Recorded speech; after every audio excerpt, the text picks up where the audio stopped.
Berpikir sejarah. Maksudnya berpikir sejarah itu apa? Dan kenapa kita harus berpikir tentang sejarah?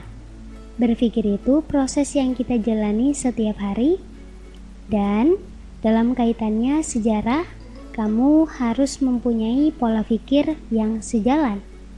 Dalam apa yang kamu sejarahkan, jadi bagaimana kamu bisa mengembangkan pola pikir sehingga kita bisa jadi pola pikir tadi kita latih sehingga kita bisa memahami ilmu sejarah.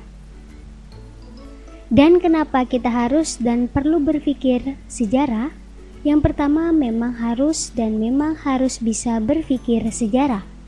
Yang kedua ini berguna untuk nanti kita ke depannya, entah ilmu apapun yang kamu masuk, dan bisa berpikir secara kronologis atau penyebab atau sebab akibat. Intinya, syarat yang pertama bahwa bagaimana cara berpikir sejarah harus sesuai sebuah fakta. Jadi karena sejarah itu adalah sebuah sains itu adalah beberapa fakta atau bukti. Jadi kita harus berpikir berdasarkan bukti dan berbicara berdasarkan bukti. Tidak boleh asal bicara tanpa adanya bukti. Jadi harus berdasarkan fakta dan bukti. Selain itu apalagi syaratnya? Berpikir sejarah yang baik, baca dari berbagai sumber. Baca dari sekarang, dari buku atau internet dan berbagai macam. Makin banyak membaca wahana dari suatu objek, makin banyak kepahaman kamu tentang ilmiah atau milah-milah. Ada beberapa cara milah-milah yang harus kamu latih sekarang. Yang pertama, cara berpikir bagaimana sih yang perlu untuk belajar sejarah yang baik. Diakronis atau dikronis. Apa diakronis?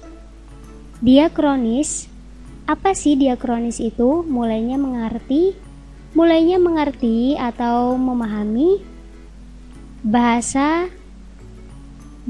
Latin atau Yunani. Dia itu artinya memanjang dan kronis artinya adalah waktu.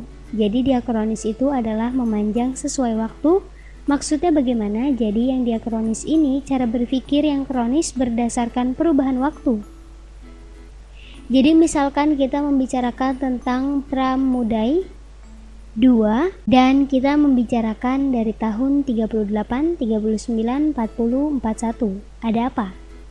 Jadi cara berpikir kamu kronologis dan bersifat tentang apa yang kita bicarakan di sini, yaitu perubahan dari kejadian-kejadian. Dan ciri lain dari kronisnya itu deskriptif atau naratif. Jadi naratif itu hanyalah sebuah cerita saja tanpa menjelaskan kenapa-kenapanya. Contohnya kalau kita membicarakan tentang sejarah Prancis dari kekaisaran lanjut ke revolusi Prancis, dari paleolitik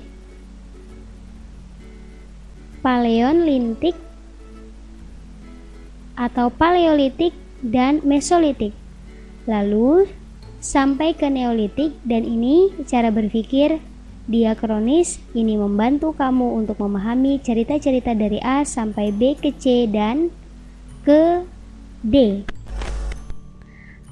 A sampai B ke C dan ke D.